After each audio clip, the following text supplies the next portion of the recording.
tem problema. Bom dia aí para quem está assistindo a gravação depois, dando start aqui. Deixa eu deixar o PowerPoint no jeito para a gente começar.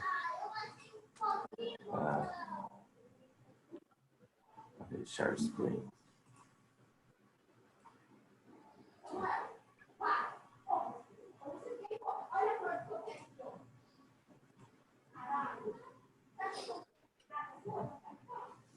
Tá aparecendo aí, Claudina? Ah, tá bonitinho, ó, diferente do outro. Esse tá melhorzinho. Vamos lá, não liguem aqui os gritos não, que a criançada tá em casa. Tem 3 crianças. Aqui tem um de 5, um de 3 e um de 1 ano.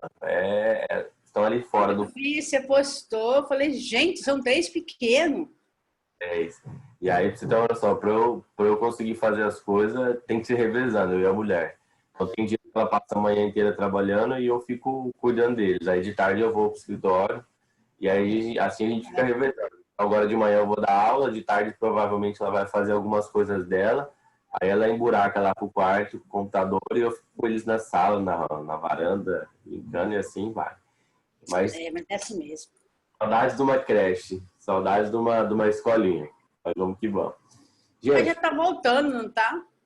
Pois é, a escolinha que eles ficavam aqui fechou, ela encerrou as atividades, que era inviável para ela ficar esperando voltar e a gente tá navios agora, mas vamos ver o que vai virar nesse retorno. Gente, vamos lá.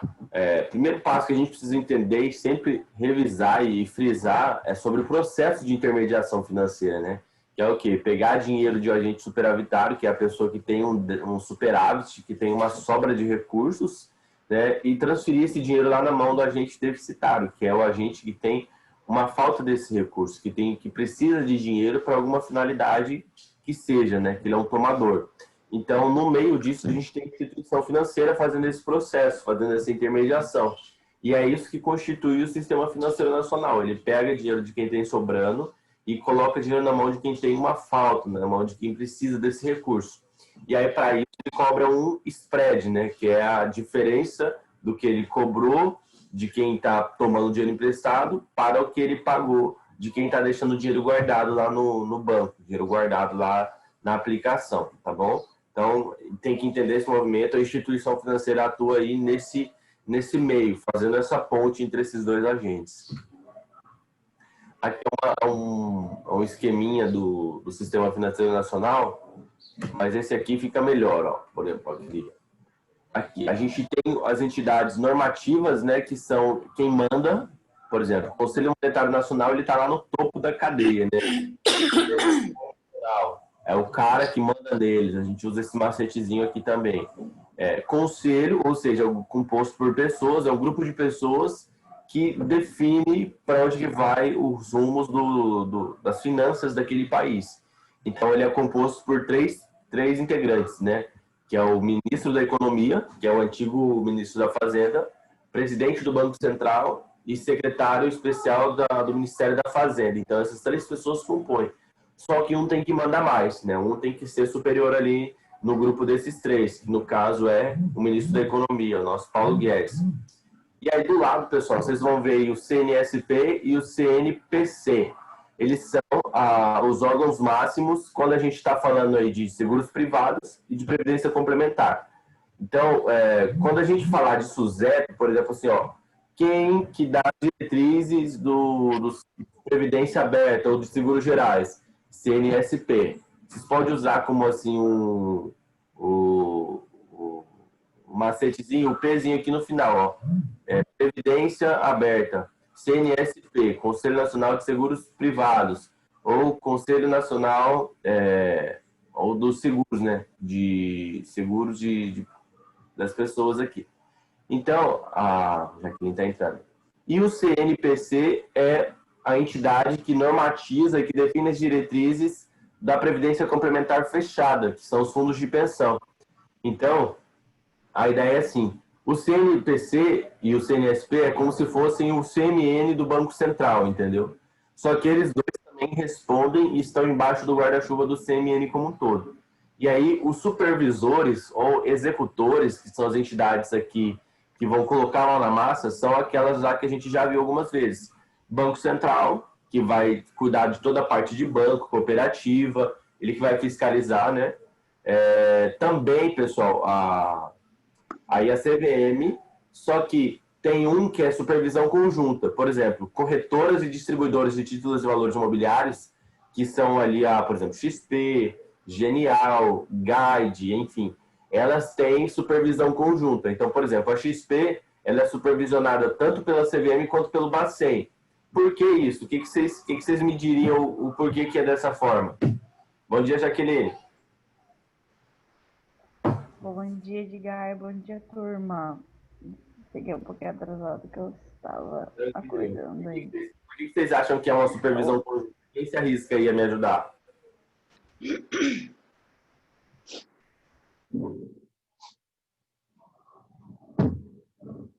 Vamos lá, ó.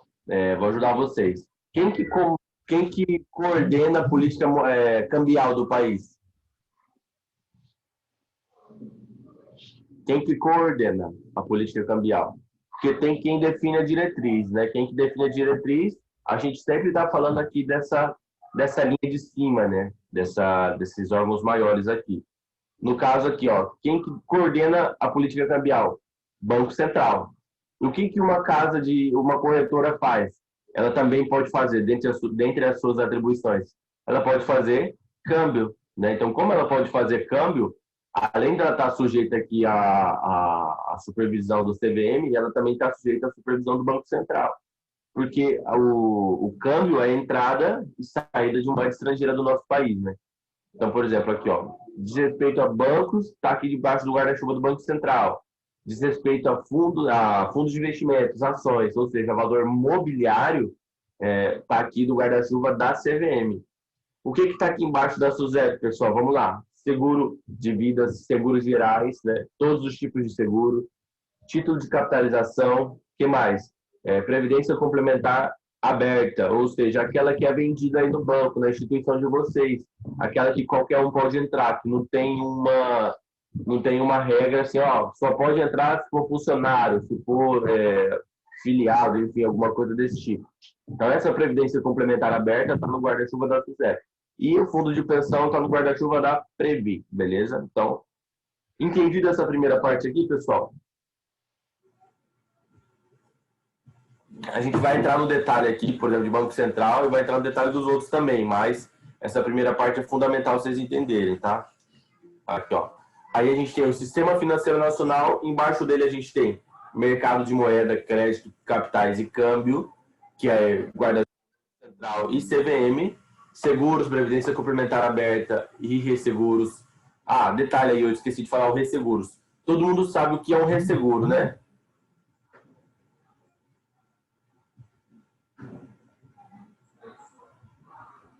Todo mundo sabe o que é resseguro? Sim, é o seguro sobre um outro seguro, certo? Exato, ele é um seguro sobre o seguro. E qual que é o objetivo dele?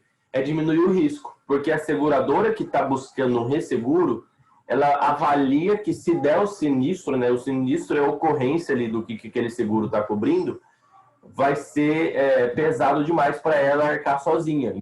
O seguro dessa operação e divide o risco. Só...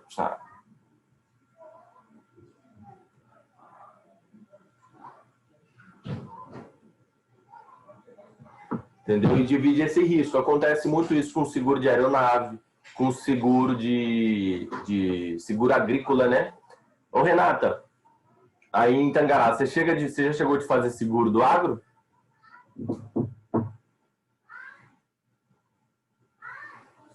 Não. Nunca fez, né? Não, na verdade, nosso foco na cooperativa, a gente é mais para a área da saúde, a gente não atende muito agro, né? Então, e empresários. É verdade. Desculpa, meu. Verdade. Mas assim, você está familiarizado aí com o tamanho da dimensão do agro. Então, assim, o que acontece? No agro, por exemplo, só um silo daquele lá grandão que a gente vê nas fazendas é caríssimo, gente. Aquilo ali é coisa na casa de 1 milhão, entendeu? Uma máquina ali, uma colheitadeira, também, dependendo, é na casa de 1 milhão. E aí você imagina agora com esses incêndios agora que estão acontecendo, entendeu? Esses incêndios aí, cara, pode queimar. Eu vi várias fotos de queimando produção de algodão, né? O fogo chegou naqueles, esqueci, não sei o nome certo, mas aqueles tubos de algodão grandão que ali é a colheita. Então, assim, você imagina, o produtor provavelmente tem seguro de tudo aquilo. A seguradora que segurou aquilo ali, ela está correndo um risco grande demais. Então, por exemplo, ela vê um cenário de queimadas aqui, em Mato Grosso, ela vai lá e faz o resseguro dessas operações, que é para poder dividir esse risco, tá? Então, aqui, pessoal, é um guarda-chuva que mostra para vocês como que está dividido aqui essa estrutura, entendeu? Aqui, Banco Central, Conselho Monetário Nacional, enfim, cada um tem o seu papel, tem a sua área de atuação, tá? E é importante que vocês entendam isso. Essa daqui é a parte mais básica. E aí, agora, vamos falar do Conselho Monetário Nacional. Quem que é o Conselho Monetário Nacional?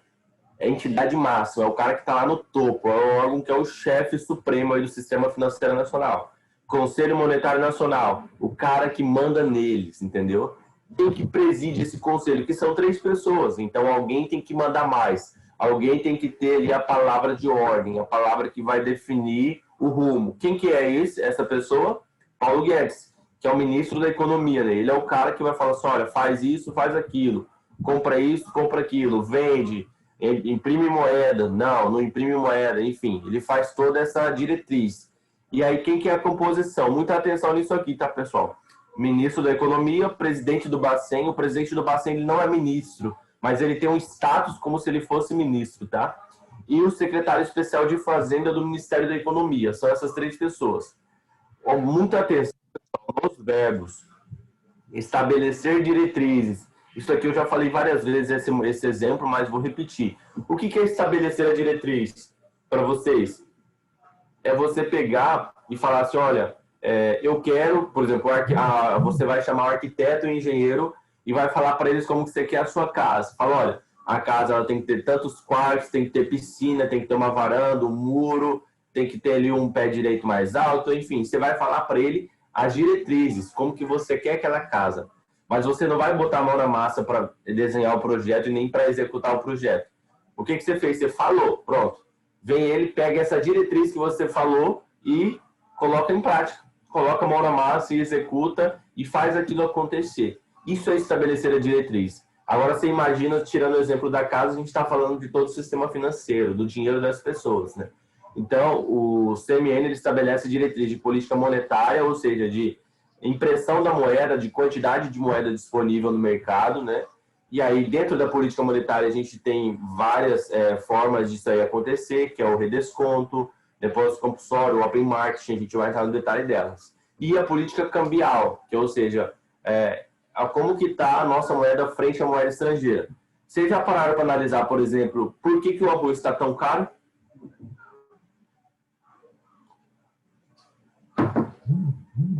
Não? Tem relação direta com o câmbio, tá? Por quê? Alguns produtores internacionais diminuíram muito a sua produção. O Brasil não é nem de longe um dos maiores produtores de arroz. O Brasil ele deve estar lá em 8º, 7º lugar na produção de arroz mundial, tá? Quem ganha disparado disso daí é Índia, China, Paquistão, enfim, esses países, Bangladesh, esses países lá da Ásia. Eles ganham disparado na produção de arroz. Então, o que aconteceu? Com o aumento da demanda por consumo interno também, muitas pessoas ficando mais em casa, comendo mais em casa, e lá fora também aumentou essa demanda, é muito mais atrativo para esse produtor de arroz. O que acontece? Ele pegar e vender essa produção lá para fora, porque ele está ganhando em dólar, né? Ele está ganhando em dólar do que ele vender aqui dentro. Porque ele vender aqui dentro, ele ganharia a mesma coisa, ou às vezes até menos, do que se ele vender lá para fora. Então, não é culpa, não é ganância aí do dono do supermercado, não é nada disso. É porque ele escolheu vender lá para fora onde é mais atrativo para ele, o produtor, tá? A pessoa que está lá na ponta. Então, só falando isso porque todo dia eu tô vendo um monte de gente falando um monte de bobagem na rede social, e aí eu falei, cara, meu Deus do céu, esses caras não fazem nem ideia do que estão falando. Então, aí dessa forma, fica mais atrativo ele vender o preço lá fora. Então, para ele vender aqui dentro, ele está pedindo, às vezes, o mesmo preço que ele venderia para lá. Entendeu? E aí, isso tem a ver, isso tem uma relação ou sofre influência da política cambial. Então, provavelmente o CMN ou o ministro da Economia vai ter que mexer alguma coisa para tentar, não é manipular, mas sei lá, dar alguma solução para essa situação que está acontecendo, entendeu? Determinar a meta da inflação. O que é determinar a meta da inflação? É algo mais macro, é algo do ano inteiro. Ele vai estar falando assim, olha, nossa inflação no final do ano tem que estar em tal valor, tem que estar dentro desse patamar. Disciplinar o crédito em todas as modalidades. Putz, eu não faço nem ideia de quantas modalidades exatamente são, né? Mas tem muitas. A gente tem crédito pessoal, cheque especial, cartão de crédito, enfim, consignado, CDC, veículos, leasing, tem muitas modalidades de crédito. E aí, todas elas são disciplinadas pelo CMN. O CMN que fala o que pode, o que não pode, como que deve ser feito, quem pode cobrar, quanto que pode aumentar. Ele que faz toda essa movimentação, tá? Zelar pela liquidez e solvência das instituições financeiras. Por que vocês acham que ele tem que fazer isso e que ele faz isso, pessoal?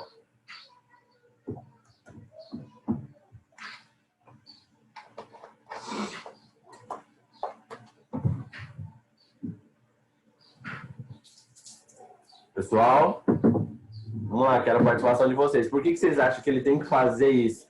Zelar pela liquidez e pela solvência das instituições financeiras. Edgar, eu acho que se ele não faz esse processo, as instituições, de certa maneira, eles não têm freio, vamos dizer assim, né? Eles vão fazer as coisas por livre vontade e podem desencadear uma cadeia de quebra de todo mundo. Exato, boa. É que é isso, pessoal. Quando um banco quebra, quando uma instituição tem um problema, não é só ela que está tendo um problema, porque justamente ela gera essa reação em cadeia, porque ela tem operações com outras instituições, ela tem investidor externo, ela tem muita coisa ali envolvida, que se ela quebrar, isso aí ele traz um prejuízo muito maior do que aquele prejuízo que consegue ser medido financeiro ali, propriamente da instituição, entendeu? Porque isso aí se arrasta. Então, ela não tem interesse que várias instituições saiam quebrando isso aí, não. Por isso que existem os controles, né? Que aí existe ali a Basileia, por exemplo, o índice de Basileia, que a instituição tem que ter um capital mínimo para poder funcionar, para poder operar. Por isso que existem aí mecanismos como a FGC, enfim, outros, para fortalecer e para evitar com que chegue nesse patamar de vir a quebrar. Zelar, regulamentar as operações de redesconto, tá? O que são redesconto? Redesconto é quando a instituição financeira ela toma um empréstimo junto ao Banco Central, né? Por quê? Todo dia, pessoal, a instituição ela tem que fechar o seu caixa junto ao Banco Central. Ela tem que chegar lá e fechar. E tem alguns dias que esse fechamento não bate, que vai faltar dinheiro. E o que tem que ser feito nessa hora? A instituição pede emprestada para outra instituição, né? Por que motivos poderiam vir a faltar dinheiro na instituição naquele dia, para fechamento? Não sei, uma operação de crédito que era esperada receber e que não foi recebida. O que mais? Uma aplicação financeira que não estava previsto o resgate, foi resgatada naquele dia. O que mais vocês acham que pode vir aí? Enfim, várias coisas podem ser, entendeu?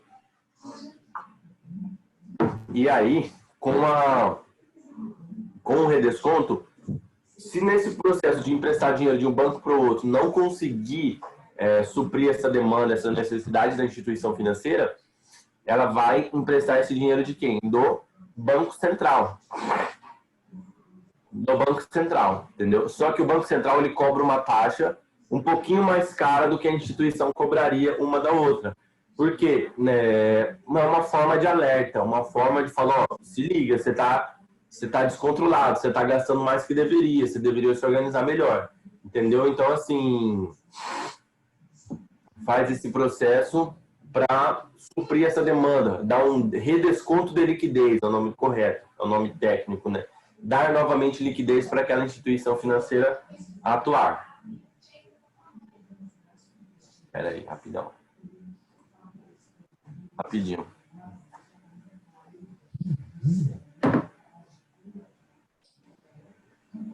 Então, assim, ó, o CMN, ele determina quanto que deve ser o percentual do redesconto, quanto que vai ser para emprestar para ele lá na ponta. Mas não é o CMN que realiza o redesconto, tá? muito importante aí.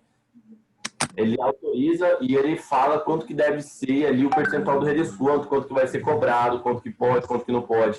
Mas quem faz todo esse processo é o Banco Central. Lembrem sempre disso. O CMN ele só manda na parada. Ele não põe a mão na massa. E aí, ó, de novo aqui. Autorizar as emissões de papel moeda. Gente, por que tem que ser... Por que tem que ser... Peraí que tem alguém falando no grupo que não conseguiu entrar. Tá. Por que tem que ser bem controlado a emissão do papel moeda, do dinheiro? Qual que é a ideia, pessoal? Oi, Bruna, pode falar. Para não desvalorizar a moeda local, para poder manter, né, a inflação dentro dos controles, né? E também para não gerar um esgotamento também. Tipo, muito dinheiro circulando, pouca demanda, isso também vai fazer prejudicar a economia. Exato. A ideia do seguinte, tudo que tem demasia, que tem uma alta oferta no mercado, o preço costuma cair, né? Se a gente for olhar o mundo inteiro ele está alavancado muito, muito mais vezes do que realmente tem de dinheiro no mundo. Então, assim, o mundo inteiro está alavancado, está trabalhando com uma quantidade de dinheiro muito superior ao que realmente existe. Mas ainda assim tem que ter um controle, porque se aumenta demais a oferta de dinheiro, você diminui o valor dela. E essa diminuição ela é vista frente ao valor da sua moeda em comparação com outros países, né? E, cara, não adianta, às vezes, o governo vir e falar assim, agora a nossa moeda vale $1, é igual a $1. Não vai valer, não vai funcionar. A Argentina fez isso uns tempos atrás. Olha o patamar que ela chegou hoje. A Argentina tá $1 americano, você compra 74 pesos argentinos. Olha o patamar que chegou de desvalorização, entendeu? E aí fica exemplos para vocês pesquisarem, da própria Argentina, da própria Venezuela, do Chipre, da Grécia, que foram economias que não tiveram cuidado na hora de fazer a política monetária e afundaram com o valor das suas moedas, entendeu? Destruíram. E aí, ó, de novo, ele autoriza a emissão do papel moeda. Ele fala, olha, pode emitir, pode imprimir, mas é ele que imprime? Não. Quem que vai fazer essa impressão? O Banco Central. Há muita atenção nessa parte de saber o que cada um faz e o que cada um não faz, qual que é o papel de cada um deles aí nesse processo, tá? Aí, ó, a última aqui, responsável por fixar medidas de prevenção ou correção de desequilíbrios econômicos. Quando a gente fala isso, a gente está falando do macro, tá? Do amplo. Prevenção e correção de desequilíbrios econômicos, ou seja, não deixar que a economia venha a colapsar ou venha a sofrer fortes impactos, entendeu? E aí, ele, como ministro da Economia, o Paulo Guedes, é o cara que está lá no topo que vai definir isso. Atualmente, Paulo Guedes, né? Pode ser que lá na frente esse vídeo... Tá. Aí, pessoal, outro agente importante aqui que a gente tem que se ligar nesse momento aqui é o SPB. O que significa SPB? Sistemas de Pagamentos Brasileiros. Isso. O que é relevante para vocês para a prova? O valor da TED, que hoje é no mínimo 1 centavo, você consegue fazer TED, né? Para quem é mais das antigas sabe que TED começou com um valor bem mais alto e foi decaindo aí ao longo do tempo, porque era uma forma das instituições se acostumarem, né, e adaptarem ali a questão da queda de receita operacional, porque antes a TED foi caindo também o valor dela, né, o custo dessa TED. E aí hoje a gente consegue fazer de 1 centavo. E o DOC ele é limitado a 4.999,99 centavos. A ideia, pessoal, é que com a implantação do Pix efetivamente funcionando aí, a gente elimine de uma vez por todas o DOC, né? O DOC não faz mais nenhum sentido, né? Com o Pix funcionando aí, você conseguindo transferir recursos em real time aí, cara, não faz mais sentido usar o DOC, às vezes nem o TED para mais, entendeu? E aí, pessoal, também vale uma leitura mais aprofundada, se vocês puderem, porque 2002 foi um ano que muita coisa mudou no nosso sistema financeiro. Antes de 2002, muita coisa era mais bagunçada, muita coisa era desorganizada. Então, antes de 2002, por exemplo, o Banco Central podia emitir título público federal. De 2002 para frente, isso aí ficou uma competência exclusiva de quem? Do Tesouro. Em 2002 foi criada aí o SPB. E qual que era o problema antes de 2002? o risco do sistema colapsar, ou seja, o risco sistêmico era muito alto. O risco de dar uma quebra nesse sistema era muito grande, né? E aí, por isso que foi criado o SPB. Então, por isso que vocês vão lembrar assim, ó, SPB, risco sistêmico, né? Igual lá, SBP, terrível contra os insetos. SPB, terrível contra os riscos, né?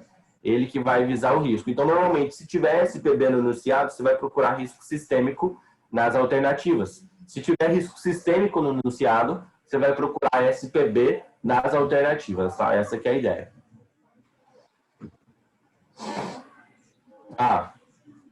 Aqui o Banco Central tem esse esqueminha na apostila do Edgar. Qual que é o objetivo dele? Ele fiscaliza bancos, né? E dentro daqui de banco você pode colocar cooperativa, corretora, e protege quem? Cliente, tá? Ele vai proteger os clientes. Então, ele é o guardião dos clientes das instituições. Por isso que os bancos têm o pavor e controlam vigorosamente aí a questão de reclamação no Banco Central, porque é um indicador negativo para as instituições, né? E aí, embaixo aqui, ele tem um esqueminha mostrando a diferença. Quem que emite papel moeda, o dinheiro, Banco Central. Quem que emite título público federal, Tesouro Nacional. Sempre é o Tesouro, tá? E quem não tem ainda conta no Tesouro Direto, que é lá aquele portal onde você consegue comprar os títulos públicos e tudo mais, entra lá, conheça, faça lá uma conta. Com R$30 você já consegue comprar um título público, né? E isso aí, ele é interessante para você já se familiarizar com as nomenclaturas que a gente vai ver daqui para frente, tá? Edgar, eu tenho uma dúvida, eu não sei se é nessa parte, mas de qualquer forma, eu vi ontem isso e eu fiquei com dúvida. Para os bancos comerciais, a gente tem o FGC, certo? E aí ontem eu estava estudando para aquela entrevista e aí eu vi sobre as cooperativas. É o FGCOP. Isso é para uma instituição apenas ou para todas as cooperativas? Não entendi a pergunta. O FGC, o Fundo Garantidor. As instituições bancárias convencionais, né, ela tem o FGC, que é regulamentado pelo órgão responsável. Ontem, estudando para essa entrevista que eu te falei, eu vi que essa instituição falou, essa cooperativa falou, que ela tem o FGCOP. E aí eu fiquei na dúvida se isso era só dela ou se existe um FGC, vamos dizer assim, para as cooperativas, como o FGC convencional para os bancos. Existe o FGCOP e ele é compulsório, tá? Não é opcional. As cooperativas de crédito, elas têm que fazer parte, elas têm que estar lá. Por que foi criado o FGCOP? É praticamente a mesma coisa do FGC, é no mesmo padrão, até 250 mil, CPF e tem 1 milhão no intervalo de 4 anos, né? Ele foi criado isso aí para dar mais segurança e dar mais credibilidade, confiabilidade, porque muitas cooperativas realmente quebraram, né, até um tempo atrás. E o que começou a acontecer? Essas cooperativas quebrando, elas começaram a gerar um impacto negativo muito grande na imagem delas, né? Consequentemente no valor de mercado.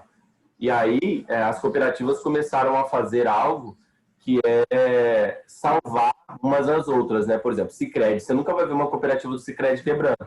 Porque se uma tiver mal das pernas, o que a outra vai fazer? Vai vir e vai incorporar. Foi que, por exemplo, a Sudoeste, que é de Varda Grande, fez. Ela fez cooperativa no Pará. E agora ela fez com a Sicredi Verde, né? Que é lá de Paragominas, e outro lugar lá do Pará. Entendeu? Então, elas se incorporam para não deixar quebrar. Porque se quebrar uma cooperativa, o risco de imagem é muito grande. O prejuízo que tem na imagem do sistema é gigantesco. Pode falar, Bruna. Um exemplo para ela, para Jaque, teve uma cooperativa do Cicobi, pelo que eu fiquei sabendo, teve muitos resgates de CDB. E o CDB, a liquidez dele é D+0, né? Você resgata e cai na hora, no mesmo dia. A cooperativa não teve saldo para pagar os cooperados que solicitaram o resgate. E aí entrou o FGCOP junto com as outras cooperativas e conseguiram fazer a regularização desses resgates dentro de 3 dias. Aí ficou um investimento de D+0, acabou sendo pago em D+3 por conta de saldo. Por isso que utilizaram, é opcional e mostra mais credibilidade para uma cooperativa ou para uma instituição se o investimento dela tem esse apoio do FGCOP ou do FGC. Então, assim, o FGCOP, ele é compulsório, tá? A cooperativa tem que ter, porque teve muito problema que deu mesmo aí nas instituições. Cicobi, por exemplo, quebrou em Poconé. Teve uma cooperativa do que era Cicobi, que era Sicredi, aí o que eles fizeram? Desvincularam do Sicredi e foram credenciar o Cicobi. Credenciaram o Cicobi. O Cicobi, agora que ele está se organizando muito mais, mas por ele ser muito grande esse sistema e muito assim esparramado, então tinha muita coisa ali que era feita fora das regras. Então quebrou uma cooperativa Cicobi em Poconé, tanto que quando o Sicredi chegou lá de volta, tinha o receio do pessoal de entrar e de se associar. E aí o pessoal sempre batia na tecla, falando, não, aqui é diferente, é outro sistema. O Sicredi, ele tem, além do fundo garantidor do FGCOP, ele tem o fundo garantidor Sicredi, que é um aparato do Sicredi, exclusivo dele, para atender, por exemplo, quando a cooperativa vai quebrar e outra vai incorporar. Porque aí o sistema vem e bota uma porção de dinheiro para dar uma ajuda, para dar uma força, entendeu? Mas, Edgar, essa cooperativa que fechou lá em Poconé, eu acho que quando abriu, ela não tinha uma estrutura boa, porque hoje existe uma ação contra quem fazia parte da cooperativa, existe uma ação e os fazendeiros, as pessoas lá, ainda sonham em receber o dinheiro perdido. Como é que fica nesse caso? É porque assim, provavelmente eles devem estar processando os diretores da cooperativa, né? E o diretor responde com o seu patrimônio, né? Ele é solidário. Diretor de cooperativa, ele ganha muito bem, ganha na média 15, 20, 30 mil reais, dependendo do diretor, só que ele é solidário, ele responde diretamente com o patrimônio dele. E, sinceramente, pode ser que dê uma coisa, pode ser que não dê, mas isso ainda vai se arrastar há muito tempo, entendeu? É igual eu tô te falando, o Cicobi, ele já foi muito bagunçado. Hoje em dia tá cuidando melhor dessa parte, mas o Sicredi, por exemplo, apesar de ser menor que o Cicobi ainda, o Cicobi ele é um sistema maior, mas o Sicredi ele é muito mais rigoroso, ele é muito mais rígido. Você não vai ver falar de uma cooperativa Sicredi que quebrou, entendeu? Pelo menos não nos últimos 10 anos você não vai ouvir falar. Por quê? Outra foi lá e incorporou, outra foi lá e resgatou, entendeu? Mas existe sim o FGCOP e é compulsório, tá? Depois dá uma olhadinha no site do FGCOP, é obrigatório, tem que fazer parte. Porque para dar essa segurança, porque já teve muito problema. E antes de 2002, gente, também, ali na década de 90, Claudina vai lembrar aí mais disso, cara, o que tinha de banco que quebrava, que fechava, que o Banco Central decretava liquidação extrajudicial, que era incorporado, que era vendido, né, Claudina? Um monte. Fora a época dos bancos estaduais, né, que aí tinha BMAT, tinha, enfim, muitos bancos, e tudo isso aí foi incorporando, vendendo, trocando, mudando de mão, e chegou no ponto que a gente está hoje. Claro, tem uma alta concentração bancária, está na mão desses 4 aí, mas a ideia é que hoje, pelo menos, tem um pouco mais de segurança, um pouco mais de confiança aí no sistema financeiro do que 20 anos atrás, por exemplo, entendeu? Quando isso aí foi implementado lá em 2002. Ô Edgar, quando eu era prospectora no Sicredi, eu era muito indagada sobre isso. E aí eu sempre explicava sobre essa questão da confiabilidade. Eu realmente não sabia do fundo garantidor, mas na época eu explicava muito sobre a questão da livre admissão. E antigamente as cooperativas quebravam muito porque elas estavam muito ligadas a um tipo de atividade, né? E isso era um grande problema.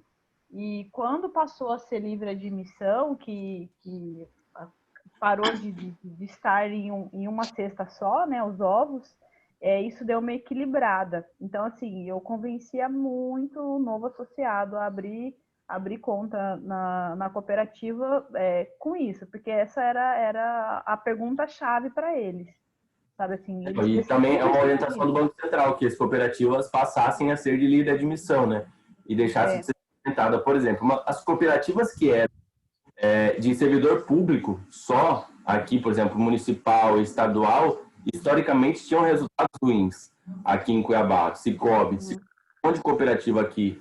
E aí o que eles fizeram? Quando, por exemplo, a Credisul chegou em Cuiabá e sinalizou que vinha para Cuiabá, essas cooperativas aí de servidores falaram, cara, a gente vai ter que se unir. Ou a gente se une ou a gente vai ser engolido, vai ser esmagado por ela, entendeu? E hoje é uma orientação do Banco Central que todas elas sejam de livre admissão. Então, por exemplo, o Unicred, antes era segmentada só em profissionais da área médica, né, Renata? Hoje em dia, o empresário, outras pessoas de outros segmentos conseguem ser admitidos, entendeu? Enfim, Uniprime, essas outras aí. Então, claro, a gama geral dela, o foco, costuma ficar na área de atuação dela. Por exemplo, tem cooperativa Cressol, que é lá do Paraná, Francisco Beltrão lá. Eles são muito focados em produtor rural. Atende também empresário, PJ e pessoa física, mas o foco deles é agro. É o foco geral, mas também atende as outras categorias ali, entendeu? Mas boa, faz sentido.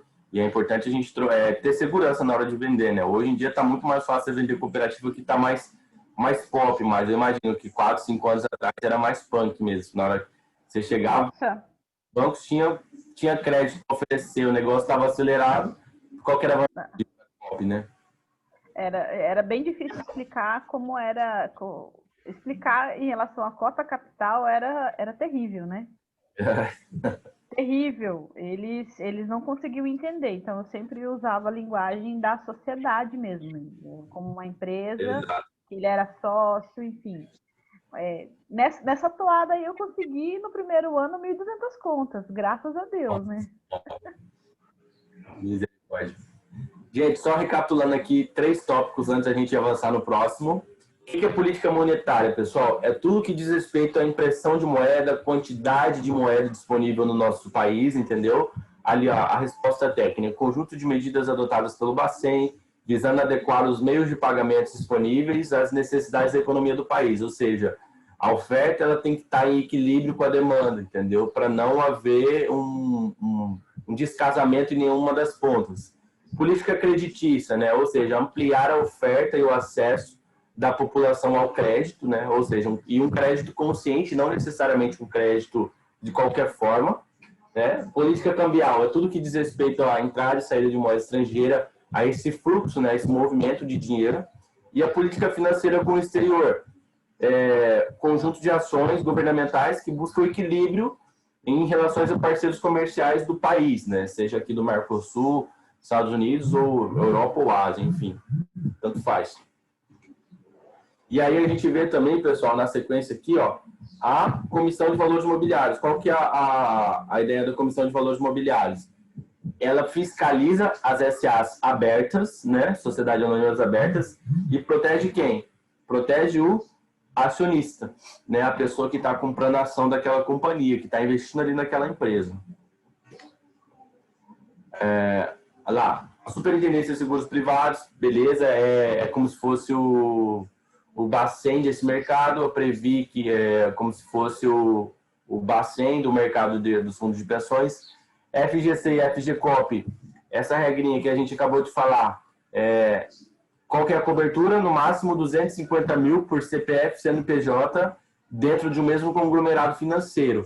Isso limitado a 1 milhão a cada 4 anos, tá? 1 milhão a cada 4 anos.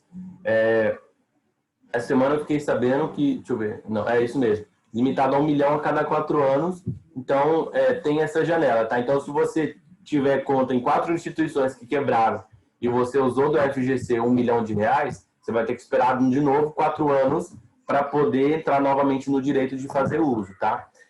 O que é importante também, pessoal, conta conjunta. Sempre pergunta aí, conta conjunta. Como é que fica a regra, conta conjunta? Divide 250 mil entre todos os titulares, tá? É um casal, metade, metade. É um casal mais 2 filhos. Divide por 4 e uma parte para cada um, e assim vai. Conta conjunta divide igualmente entre todos os titulares, tá? A quantidade de dinheiro. Essa aí é a regrinha que costuma ter. Pessoal, aí a gente vai ver... cadê o...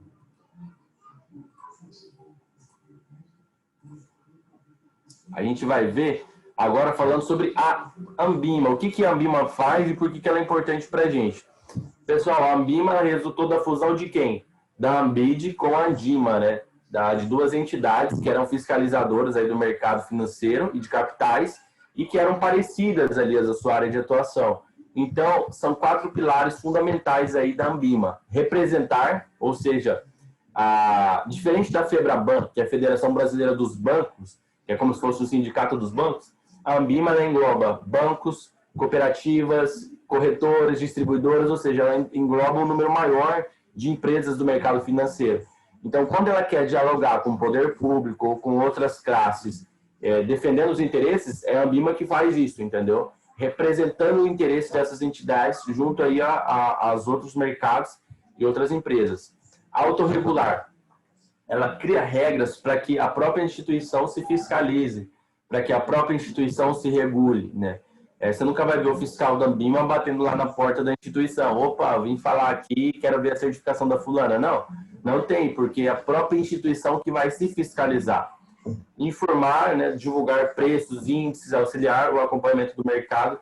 Então, se vocês entrarem no site da Ambima, vocês vão ver um monte de relatório que fala sobre o perfil do investidor brasileiro, que fala sobre características muito importantes e que são assim, fundamentais para você entender a dinâmica do nosso mercado. Tem lá na Ambima, ou seja, ela está informando isso para o mercado. E Educar, que é programas de certificação continuada, né? Então, quem certificou tem que continuar estudando, e cursos para educação continuada. Então, ou seja, você está sempre se aperfeiçoando, do Bimago. Antes, pessoal, a Ambima, os cursos delas eram todos pagos, tá? Era na casa de R$300, 400, R$200, dependendo do curso. Agora está tudo de graça. Então, se você tem interesse em conhecer um assunto específico, que tem dificuldade, cara, entra lá e faz um curso da Ambima. É gratuito, gera certificado, dá para você fazer barulho com esse certificado, coloca no LinkedIn, coloca no Facebook, faz um barulho, entendeu? E é um material muito bom. Então, tem esses 4 pilares da Ambima, tá? Código Ambima, esse aqui é preciso vocês fazerem aquela leitura para entender, porque tem código Ambima de distribuição, de melhores práticas, enfim. Aí, ó, tá. Agora a gente vai falar de bancos comerciais, bancos de investimentos e bancos múltiplos. Qual que é a ideia de cada um deles? Quando a gente fala de banco comercial, a gente está falando de um banco comercial ou um banco múltiplo com a carteira comercial. Qual que é o foco deles? Comércio, giro rápido e de curto prazo, né? Ou seja, capital de giro, fomentar capital de giro, curto e médio prazo, conta corrente e depósito a prazo, de curto e médio prazo. E banco comercial, obrigatoriamente, ele pode fazer a captação de depósito à vista, né? Através de conta corrente. Então, esse é o foco dele. E aí, quando a gente fala de banco de investimento, a gente já está falando de médio e longo prazo, de 5 anos para frente. E financiamento de capital fixo, né? Ou seja, algo que não necessariamente vai dar retorno naquele mesmo mês. Que pode ser, por exemplo, construção de uma nova sede, construção de uma nova filial, um projeto de implementar uma grande estrutura, que vai demandar recurso, mas não vai vir necessariamente um retorno naquele momento ali, entendeu? Então, esse é o foco do banco de investimento. Além, é claro, de financiamento, né? De operações de subscrição, operações de underwriter, né? Que são ele atuando na emissão de debêntures, atuando na emissão de ações, atuando na emissão de fundos de investimentos. Esse é o foco de um banco de investimento. E aí, quem que pode ser um banco de investimento, exemplo, para vocês? Goldman Sachs, JP Morgan, Morgan Chase, né? Que mais? UBS, BNP Paribas, que mais? Crédito Agricole, o próprio BTG Pactual, Banco Plural, Banco Modal Mais. Então, assim, existe todo um mercado que está fora dos nossos olhos, que a gente está acostumado aqui em cooperativa e banco múltiplo. E banco múltiplo é o banco que tem 2 ou mais carteiras, sendo no mínimo uma delas o quê? Comercial, que é essa que a gente acabou de citar, ou de investimento, né? E aí tem todas as outras demais, que é crédito imobiliário, desenvolvimento, arrendamento mercantil, que é o famoso leasing, né? E por aí vai. Então, o banco múltiplo tem que ter 2 ou mais carteiras. E aí, nesse caso, se encaixa aí Bradesco, Itaú, Santander, né, que são os grandes bancos que atuam aqui no nosso país. Aí, pessoal, sobre as corretoras e distribuidoras de títulos de valores imobiliários, não tem distinção entre corretora e distribuidora, tá? Ela pode fazer uma que a outra faz. A distribuidora, o foco dela está literalmente na distribuição, ou seja, na venda desses ativos aí para o mercado, para o consumidor final, tá? É só essa pequena diferença. Quem pode ser corretoras aí? De exemplo para vocês: XP, Guide, Nova Futura, Safra Invest, Mirai Asset, enfim, aí por aí vai ter um monte de exemplo delas. É importante que vocês conheçam, porque é um mercado em potencial para vocês também, tá bom? Ele está muito concentrado realmente no eixo Rio-São Paulo, Curitiba, ali no sul também, mas tem muitas oportunidades que vocês podem fazer até mesmo à distância, para trabalhar numa corretora dessas. E para operar na Bolsa de Valores, obrigatoriamente tem que passar por onde, pessoal? Tem que passar pela B3, que é a nossa Bolsa de Valores, né? Por que chama B3? Antes, no começo, ela chamava Bovespa, né? E depois ela fez a fusão com a BMF. E aí ficou BMF Bovespa. E aí, por quê? A Bovespa, o foco dela era mercado presente, compra e venda de ações, e a BMF, o foco dela era mercado futuro, né? Mercado a termo, mercado futuro, opção de compra, opção de venda, isso era a BMF. As duas viram que elas não concorriam entre si, não disputavam entre si, foram lá e se juntaram, Bovespa mais BMF. E aí depois juntou a Bovespa com a BMF, Bovespa com a CETIP, gerando assim a B3, que é a Brasil Bolsa Balcão. E é uma entidade que gera muito resultado, gera muito ganho, não tem concorrência, né, direta aqui no Brasil. Só aquele dia eu fiz um cálculo rápido, por exemplo, aqui, ó, 20 milhões. É muito dinheiro que eles geram. Só em corretagem, fora as outras coisas, e corretagem não, em emolumento, que é a taxa que é cobrada pela B3, né, para você utilizar a plataforma ali. Fora os outros serviços que ela presta, que ela também cobra por isso. Então é uma gigante. E a gente tem espaço para ter mais uma bolsa aqui no Brasil, até para abrir concorrência e fazer frente a ela aí, tá? Se vocês nunca fizeram isso, por favor, entrem no site da B3 lá e explorem, dê uma fuçada lá, dê uma mexida. Se familiarizem, por quê? É importante que vocês vejam isso, porque vocês vão ver algumas informações que a gente já viu, já conversou aqui, e que a gente ainda vai ver. E é importante falar assim, olha aqui, ó, essa informação eu vi lá na aula tal, tá aqui, agora eu entendi. Então, tenham essa curiosidade. Na verdade, tudo que a gente for falar aqui, dá um Google, entra no site da instituição, entra no site da entidade, tá? E, pessoal, no mercado financeiro, existe ali, ele é feito praticamente todo pela internet, né? Então, assim, eu estou daqui de um lado, o comprador, o vendedor está lá do outro. E fica aquela questão, né? Será que se eu der o título, essa pessoa vai me dar o dinheiro? Será que se eu der o dinheiro, essa pessoa vai me entregar esse título efetivamente? Então fica esse dilema, fica essa divisão aqui, né? E aí existem as clearing houses, que são as casas de liquidação, ou casa de limpeza, na tradução livre aí. Então ela faz essa concretização dessa operação. Então, por exemplo, quando a gente fala de títulos públicos, títulos privados, a gente vai fazer na Câmara de Ações da B3, né? na própria Câmara de Ações da B3, Câmara BMF Bovespa. Quando a gente fala de título público, a gente vai fazer na Selic Sistema, tá? Que é o Sistema Especial de Liquidação e Custódia. Tudo que é título público vai estar ali dentro, tá?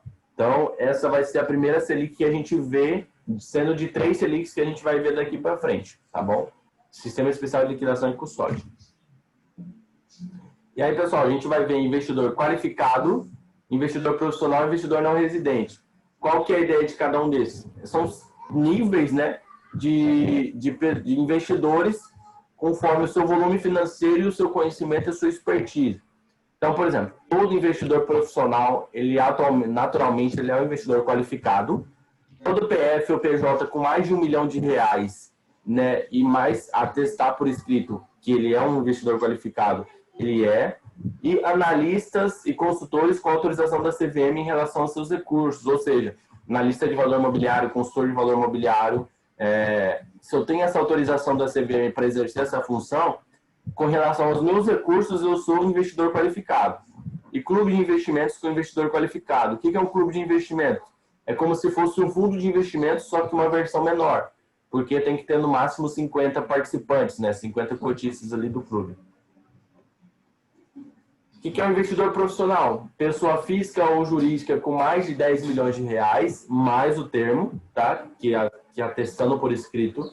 Instituição financeira e similares, ou seja, bancos, cooperativas, enfim, eles são investidores profissionais. Fundos e clubes de investimentos, né? Eles são ali instituições e entidades que se enquadram na categoria como investidor profissional. Analistas e consultores com autorização da CVM com relação aos seus recursos. Também, analistas, consultor de valor imobiliário é considerado investidor profissional. E investidor não residente. O que seria investidor não residente? É o investidor, pessoa física ou jurídica, com sede, residência ou domicílio no exterior e que invista no Brasil, tá? Isento de impostos em ações e em títulos públicos. Qual que é a ideia? Quando a gente fala de sede, residência ou domicílio, a gente está falando de onde que é o lugar que ele paga imposto, tá? Ele paga imposto no Brasil ou ele paga imposto fora. Então, se ele paga imposto fora, mas ele reside, ele pode até residir no Brasil, fisicamente, mas se o imposto dele ele paga lá fora, ele é um investidor não residente, tá? Pessoa física e pessoa jurídica também, no caso de fundos de investimentos.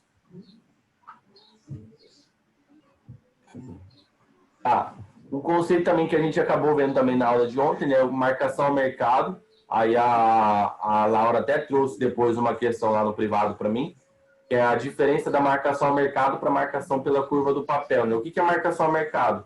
É eu perguntar para o mercado quanto que ele está disposto a pagar naquele meu título. Ou seja, eu estou marcando o mercado, estou perguntando quanto que você paga por isso aqui. Tá? E aí o principal objetivo, quando a gente fala marcação ao mercado, é evitar a transferência de riquezas entre cotistas, ou seja, evitar transferir o dinheiro de um cotista para o outro dentro do fundo. Porque aí se a pessoa sabe quanto que efetivamente vale a cota dela, vale a parte dela, ela não vai vender, ela não vai se desfazer disso, tá?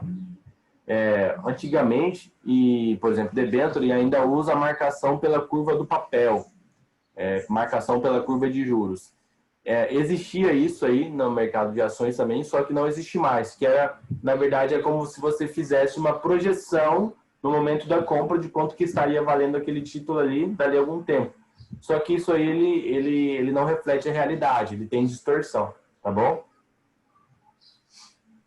Aí esse daqui eu tirei uma imagenzinha lá da apostila do Fábio, que são os principais tópicos, os principais pontos que ele coloca de importante, tá? E aí são dicasinhas para vocês se ligarem. Pessoal, vamos lá. Normas e padrões éticos. O que seriam normas e padrões éticos? São comportamentos adequados e inadequados dos participantes desse mercado, né? Alguns até configuram e geram ali uma atitude criminosa. Não, estou me filmando.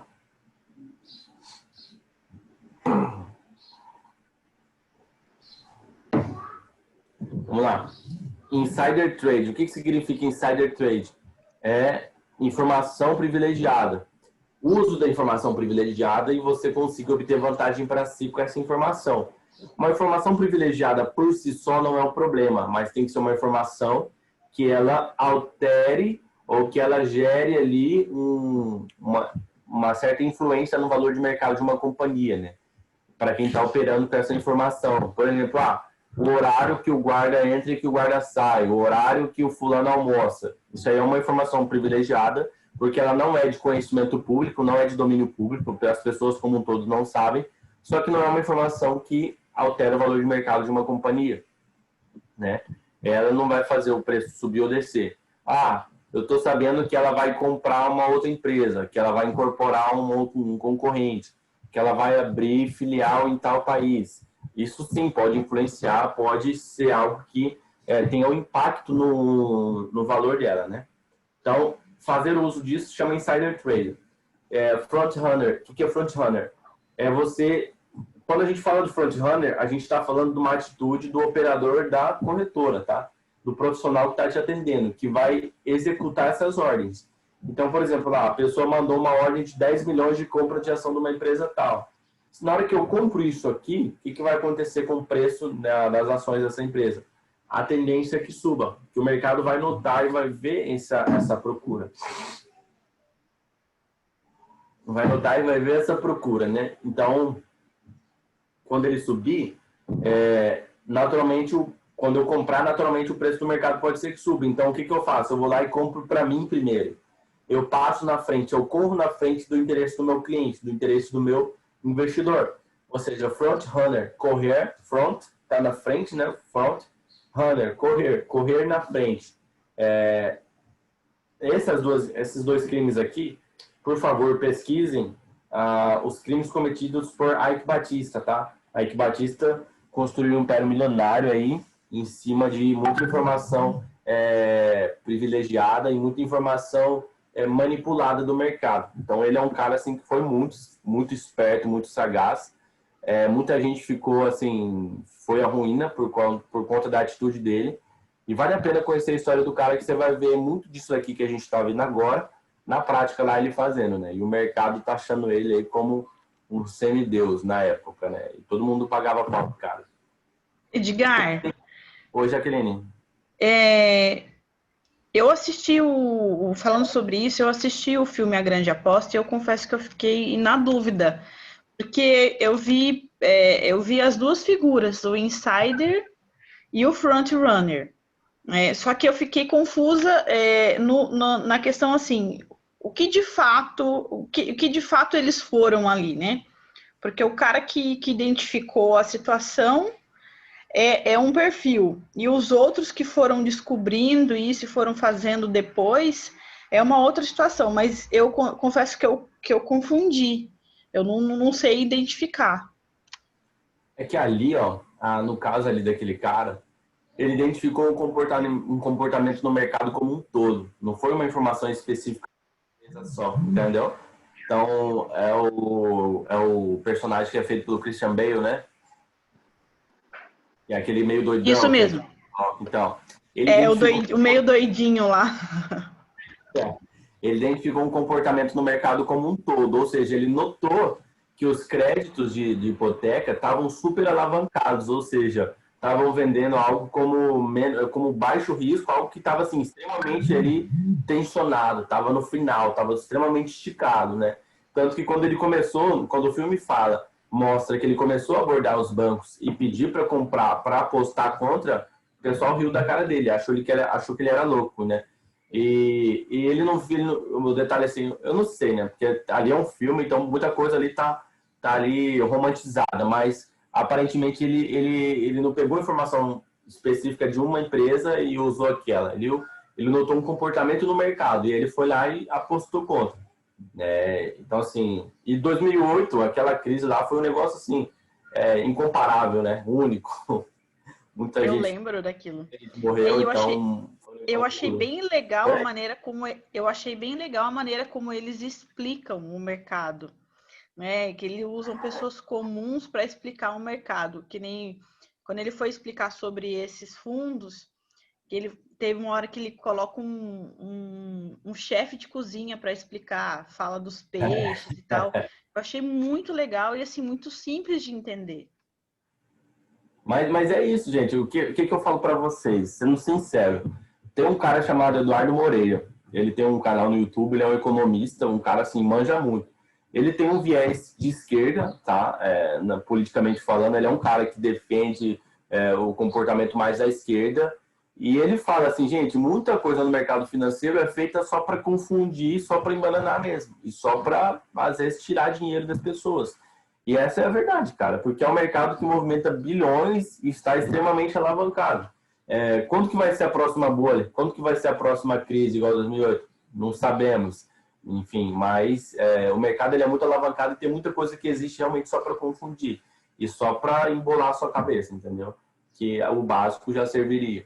Mas legal que você assistiu, assista lá também Mago das Mentiras, depois do De Niro, que fala lá da história do Bernard Madoff, que fez a maior pirâmide da história. A maior pirâmide de todos os tempos da história foi feita por Bernard Madoff. E ela só Mago das Mentiras? Isso. Tá. E ela só quebrou por causa da crise de 2008. E pra vocês terem noção, o cara era tão respeitado porque ele já tinha sido como se fosse presidente da CVM aqui do Brasil, lá dos Estados Unidos, né? Ele já tinha sido presidente da entidade que fiscalizava esse tipo de mercado, então ninguém desconfiava do cara. Ninguém duvidava da idoneidade dele. E só quebrou por causa de 2008, entendeu? E é assim, igual acabei de falar aqui pra Jaque, ele é meio romantizado, esses filmes e esses seriados, mas eles assim, te ajudam a clarear e entender a dinâmica. Uma vez que vocês entenderam a dinâmica do mercado, já era. Tá tudo entendido e aí é só aprofundar os produtos e algumas outras regrinhas, entendeu? Gente, confidencialidade, né? Claro, isso aqui é o arroz com feijão, é o que todo mundo fala da instituição. Só passa informações se for por ordem judicial ou para o procurador. Tá? Do contrário, não passa informação para ninguém. Né? Já falei para vocês também que teve vez na agência que imprimiu fatura de cartão de crédito do marido para a esposa dele, que veio na agência pegar e era conhecida, pediu para a gerente foi lá e tirou, né, a fatura do cartão de crédito. E aí na fatura tinha gastos, né, não declarados dentro de casa. E você imagina o B.O. que deu, né? Por quê? Depois a esposa reconciliou lá com o seu marido e o profissional tomou na cara. Porque depois que dá o problema, amigo, não tem amigo, não tem gente boa, não tem colega, não. O cliente ele vai te ferrar e ele vai fazer tudo para te lascar mesmo. Ele vai tirar o dele da reta, tá? Então, informação é só mesmo para o próprio titular. Conflito de interesse, por exemplo, assim, eu estou negociando com uma empresa e essa pessoa vai, por exemplo, a minha esposa tem um negócio na área de comunicação. Eu vou indicar para esse cara uma empresa na área de comunicação. Se eu for indicar a empresa, minha esposa tem que falar para ele, olha, eu estou indicando aqui para você essa empresa, mas eu preciso te falar que ela pertence à minha esposa. E aí, para assim, deixar claro, transparente, qualquer possível conflito de interesse que possa existir. A pessoa pode querer contratar com ela por gostar do serviço dela ou não, mas ela não vai contratar só porque é minha esposa, enfim, alguma coisa assim.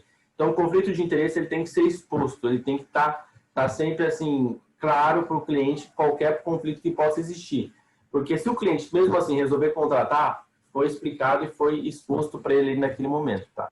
Barreira de informação, a gente bateu na tecla ontem, né, o Chinese Wall, que é a separação de recursos próprios de recursos de terceiros. Recurso próprio, você que trabalha na instituição, é o dinheiro do banco, é o dinheiro do banco que você empresta, é o dinheiro do banco que trabalha com ele.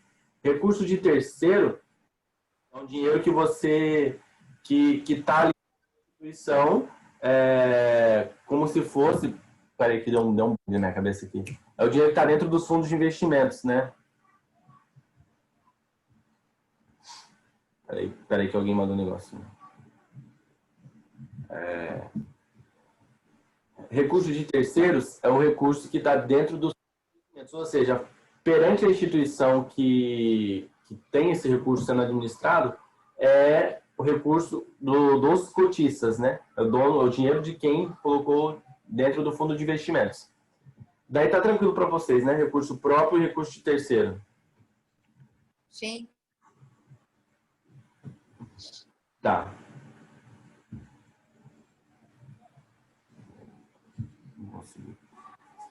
Recurso próprio, recurso de terceiro.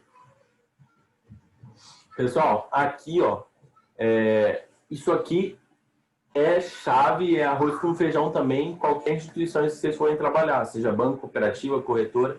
Primeira coisa que é feita de um cliente, quando abre essa conta, é o API, que é a análise do perfil do investidor, ou seja, saber qual que é o cenário, qual que é o apetite de risco dessa pessoa, quanto que ela topa perder, quanto que ela consegue se expor de maneira confortável, entendeu? Sempre que a gente vai fazer uma operação com uma pessoa lá no escritório, a gente pergunta, o senhor está confortável com isso? Se o senhor sofreu uma perda de tantos %, teria problema para você? Faz sentido? Não faz sentido? Faz cálculo. Se você perder 5% da sua carteira, você vai perder tantos mil reais. Tem problema por quê? assim eu vou conhecer o perfil dessa pessoa, né? Então, assim, ele pode ser conservador, moderado ou arrojado. Isso aí é só para entender a estrutura, né? Que é alguém mais reservado, alguém mais ou menos e alguém mais agressivo. Porque o mercado ele pode usar a nomenclatura própria, tá? Então, por exemplo, na XP, eles usam a nomenclatura destemido. Ah, ele é um investidor destemido, ou seja, alguém mais agressivo. Ah, não, ele é um investidor, lá no BTG a gente chama de sofisticado. O cara que... E vai mudar aí essa nomenclatura conforme a instituição. Mas a ideia é entender quanto que a pessoa quer ter a sua exposição no risco ou não, entendeu? E o suitability, essa nomenclatura diz assim, ó, que eu tenho que recomendar para o investidor aquilo que está dentro do perfil dele. Eu não posso chegar e falar, Jaqueline, compra tudo aí em debênture de 10 anos. Pega todo o seu dinheiro e compra debênture de 10 anos. Por quê? Se a Jaqueline, eu não respeito o objetivo de investimento dela, a situação financeira e outras coisas aqui, às vezes ela pode precisar de dinheiro e aí esse dinheiro está aplicado por um prazo muito maior. Então, assim, eu tenho que sempre respeitar, tá? Tem um conflito de interesse, por quê? Por exemplo, no banco o gerente vai querer recomendar lá consórcio e capitalização. Não é o melhor para o seu cliente, mas ele vai querer recomendar porque é aquilo que ele precisa para bater a meta. É aquilo que vai fazer ele ganhar uma variável melhor. Por exemplo, na assessoria isso pode acontecer como? Cada vez que o cliente compra e vende ações, a gente ganha um percentual de corretagem em cima do valor que ele movimenta. Então, vamos lá, eu pego um cliente que é conservador e faço ele comprar e vender as ações só para aumentar a minha receita, entendeu? Então, isso aí é errado. Eu tenho que recomendar aquilo que está realmente dentro do perfil dele. O API não se aplica, pessoal. Pessoa jurídica, segmento middle e corporate, contas de União, Estado, Distrito Federal e municípios, caderneta de poupança, CDB de resgate automático, que é aquela aplicação que o banco costuma colocar no automático ali, né? Bradescão, Itaú, Santander da Vida faz isso aí. E fundo simples, tá? E o suitability simplificado é direcionado nessas outras modalidades aqui. O que é levado em consideração, galera? Horizonte de investimento, horizonte do investidor. Para quando que é esse dinheiro? Por exemplo, Edgar, esse dinheiro aqui eu quero usar ele daqui a 6 meses. Beleza, esse é o seu horizonte de investimento. Ah, não, é no longo prazo, eu quero para aposentadoria, 10 anos. Então, esse é o horizonte de investimento. Qual que é o objetivo? Você está poupando para quê? Você está investindo esse dinheiro para quê? É para aposentadoria? É para comprar uma casa? É para comprar um carro? É para fazer uma poupança para o filho? A idade do investidor também. É diferente, você pega um investidor de 20 anos, você pega um investidor de 50. Porque aí tem que ver quais são os objetivos dele, a estratégia vai ser diferente para cada um deles. A idade do investidor, o grau de conhecimento do mercado financeiro, ou seja, quanto que ele entende daquilo que ele está entrando, tá? E o conceito de risco, porque o cliente, ele tem que, não é que ele precisa ser fera, ele tem que ter uma certificação, ele tem que ser foda também. Não, mas ele tem que entender minimamente do mercado que ele está colocando o dinheiro dele, de onde o dinheiro dele está sendo alocado. Você tem uma noção, tem clientes que têm certificação CE, tem clientes que têm certificação CFP. Médico gosta muito de fazer isso, né? Médico, advogados, tem outros perfis lá que os caras gostam de tirar a certificação para eles entenderem a fundo do mercado que eles estão investindo, né? Não precisaria necessariamente, mas eles gostam de fazer isso. Então, são pessoas que entendem muito do mercado. Mas o cliente, ele tem que entender minimamente do produto e do mercado que ele vai estar inserido. Por quê? Para que ele tenha muito claro a noção do risco que ele está se expondo, tá?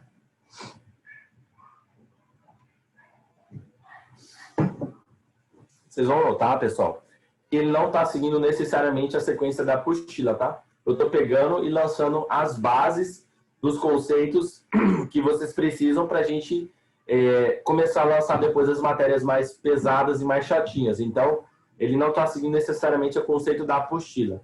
Eu estou tentando pegar aqui uma linha de raciocínio que, para mim, fez sentido você construir tudo que a pessoa precisa entender e depois vem trazendo ali as demais informações. Tem uma professora que faz isso, chama Júlia Cassol, ela é da Vida de Rica, né, no Instagram Vida de Rica, e eu gostei bastante dessa metodologia dela e por isso que eu estou trazendo ela para vocês.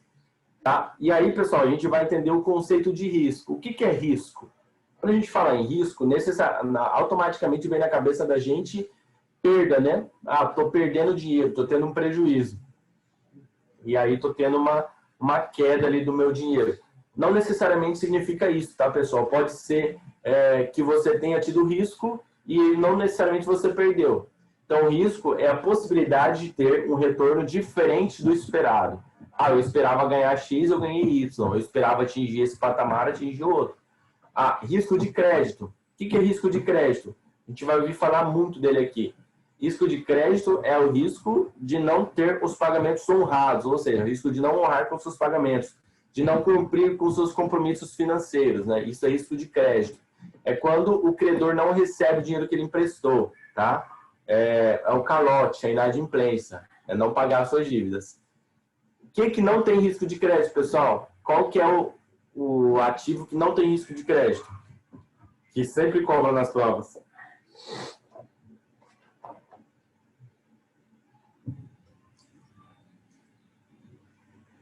Pessoal?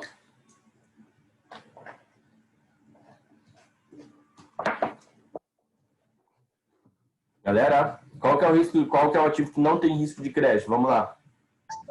Ações? Ações, é isso aí. Por que ações não têm risco de crédito? Porque quando você compra uma ação de uma empresa, você está virando sócio da empresa, você está virando dono. Então, você não consegue dar um calote em você mesmo, te dar um alto calote, né? Então, assim, a ação não tem risco de crédito. Aí, a gente vai ver risco de mercado. O que é mercado? É oscilação, volatilidade, desvio padrão. Tudo isso aí refere-se a risco de mercado, que é quando o mercado ele se interessa mais ou ele se interessa menos por um determinado ativo.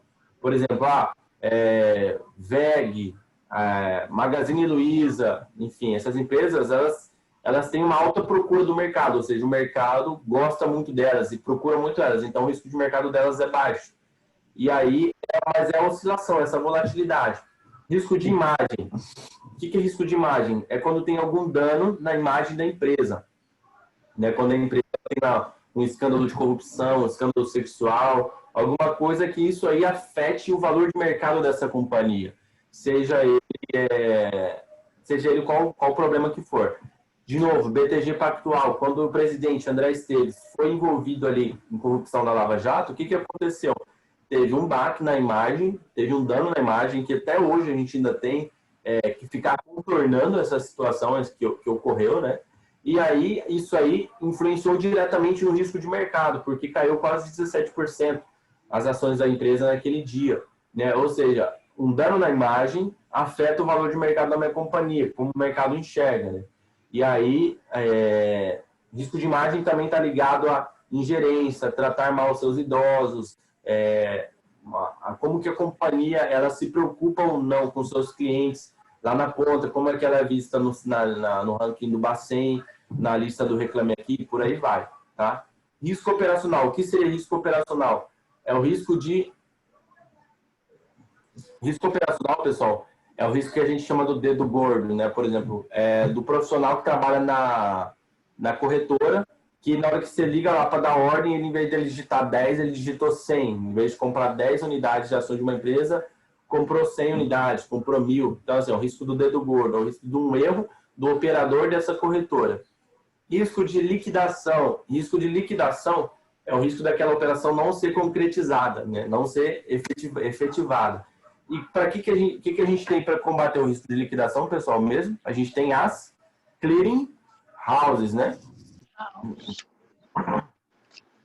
São as clearing houses, que são as casas de liquidação que vão atuar nessa intermediação aí, tá? Então, aqui, risco de liquidação, não confundir com risco de liquidez. O que é a diferença do risco de liquidez? Risco de liquidez é quando ela tem pouca procura, pouca ou nenhuma oferta por aquele ativo, e quando tem uma oferta, não é pelo preço justo, tá? Não confundir com o risco de mercado, porque às vezes pode até cair o preço daquela ação, só que ela continua tendo procura, o mercado continua procurando. A diferença é que o mercado está querendo pagar menos por aquilo. É diferente. O risco de liquidez, ele tem pouca oferta, né, pouca procura, e a procura que tem ainda não quer pagar o preço justo, tá? E qual que é o maior o maior indicador de risco de liquidez? Qual que é o ativo assim que vocês olham, vocês já lembram de cara que tem risco de liquidez? Investimento em imóveis, né? Investimento em imóveis é o maior exemplo que a gente tem de risco de liquidez. Por quê? É fácil você pegar um imóvel e vender do dia para a noite? Não. Dá trabalho. Então, assim, tem uma casa alugada, quero vender ela para fazer dinheiro. Cara, se você coloca e fala que você quer vender rápido, o que vai acontecer com você? Vai aparecer gente querendo comprar, só que vai aparecer gente querendo pagar o quê? Bem menos do que ela vale, né? Então, pra vocês terem uma ideia, eu tô com uma cliente que ela tem uma casa no Belvedere e ela vai vender essa casa porque ela quer fazer uma outra coisa com esse dinheiro. Ela quer comprar uma outra casa em outro lugar, mais perto do centro, né?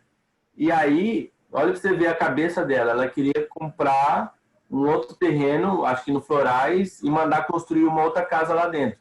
Eu falei, não, calma. Vende essa casa, pega esse dinheiro, deixa ele guardado aqui, 1.200.000 que vai ser vendido a casa dela. E aí vamos deixar ele aplicado 1.200.000. Se eu trabalhar bonitinho com esse dinheiro dela e eu conseguir fazer render ele 0,8, eu já estou dando para ela aí R$10.000 de rendimento mensal. Eu falei, escolhe o apartamento mais top que você quer morar aqui do centro de Cuiabá. Mais top aí. Cara, você vai achar apartamento de 6, 7 mil reais, 8 mil reais.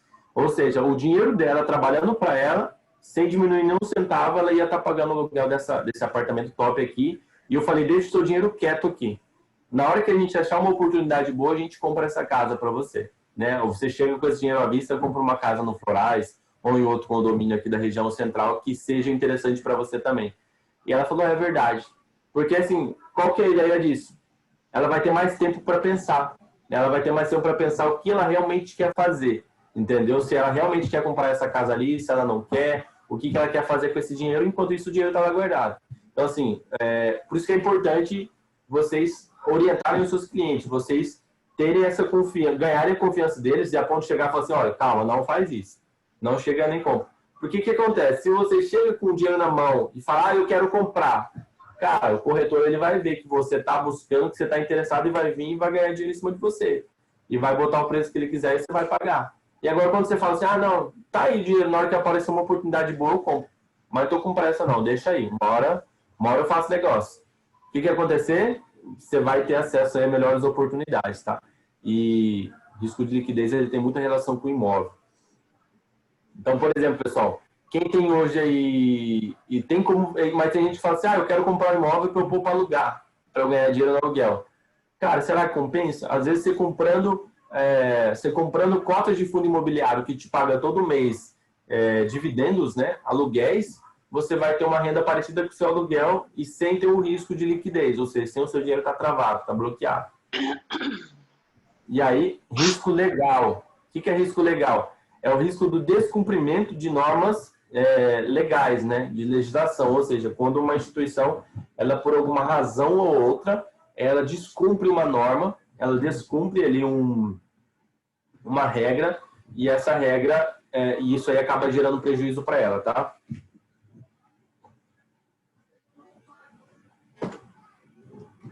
Vamos lá. Pessoal, risco sistemático e risco não sistemático. Aqui é tranquilo para vocês? O que vocês me dizem aí disso?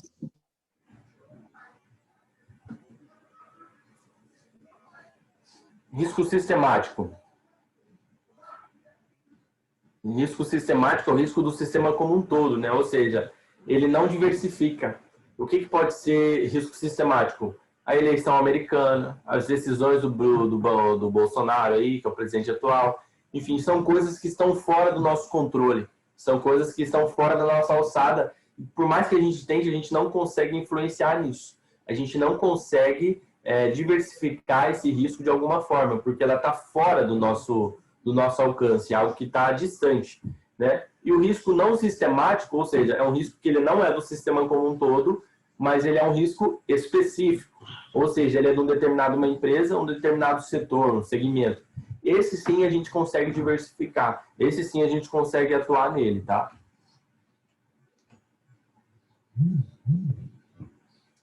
Aí, pessoal, ó, diversificação. Então, assim, ó, quando a gente fala de diversificar, a gente está falando de colocar os ativos, né? O asset allocation é colocar ativos em diferentes mercados, em diferentes segmentos para reduzir esse risco. Por exemplo, ó, coloca um pouquinho na área da companhia aérea, um pouquinho na área agrícola, um pouquinho na área de bancos, por aí vai. Eu diversifico também relacionado a segmentos e também relacionado a risco, né? Qual que é o risco que ele está se expondo, qual que é o prazo que eu estou me expondo e qual que é o retorno que eu espero, entendeu? Pessoal, aí falando do risco de crédito, lembram desse esqueminha aqui que a gente viu algumas vezes também? O que é o rating?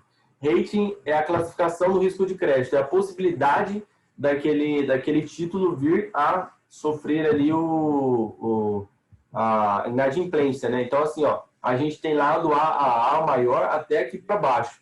E aí a gente tem essas três principais agências de classificação do risco de crédito do país, que são a Fitch, Standard & Poor's, Moody's, e a gente tem uma brasileira também chamada Morningstar. Vocês vão se acostumar com esse nome aí, familiarizar com ele.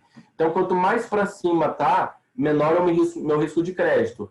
Então, menor vai ser o quê? A rentabilidade que eu vou ter. Quanto mais para baixo tá, maior é o meu risco de crédito, mais retorno eu espero por isso. Só que a chance também de o calote é muito grande, né? Por exemplo, Banco Máxima. Banco Máxima nem rating tem. Ou seja, nem isso aqui ele tem. Por isso que ele está pagando uma alta remuneração, uma alta rentabilidade. Mas também ele pede o quê? Também em contrapartida, ele pede um prazo maior, ele pede um prazo grande para isso. A risco de margem. Pessoal, aí a gente já vai entrando também na parte aqui da lavagem de dinheiro. Galera, lavagem de dinheiro também a gente já bateu várias vezes. O que é? Você pegar um dinheiro que tem uma origem ilícita e dar para ele uma cara de origem lícita, ou seja, ele ficar aparentemente está vindo de um lugar que é certo, está vindo de uma atividade correta, uma atividade lícita.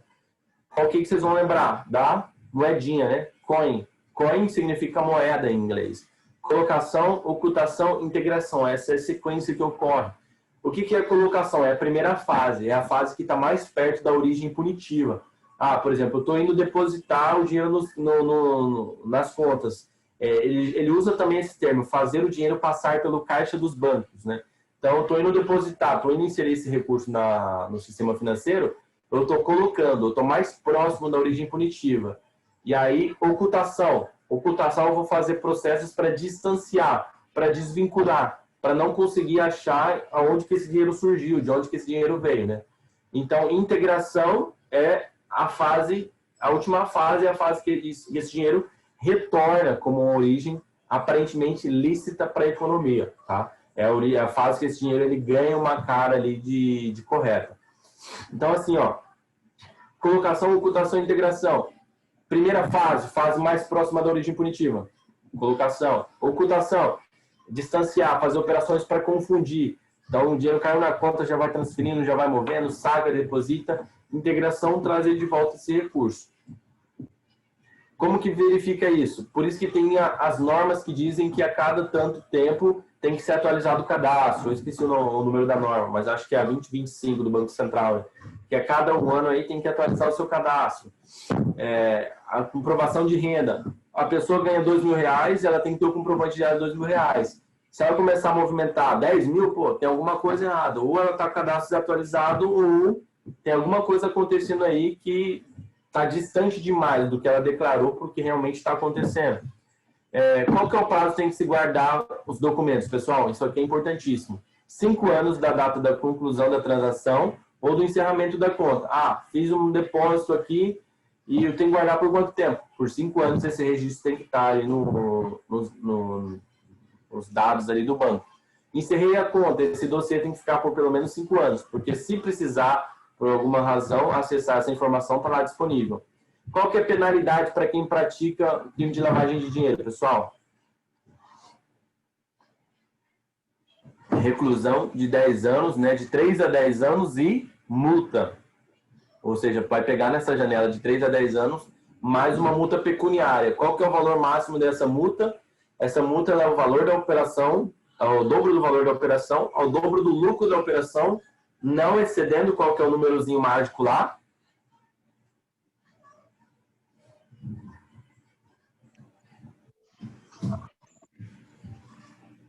não excedendo 20 milhões, pessoal. Essa é a regrinha. 20 milhões é o teto.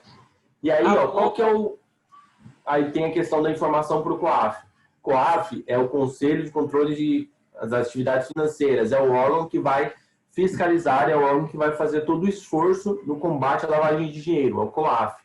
E aí a gente tem que informar o COAF algumas transações, né, em espécie. Né? Acima de 10 mil reais, eu tenho que informar o COAF essa transação de depósito em espécie, né?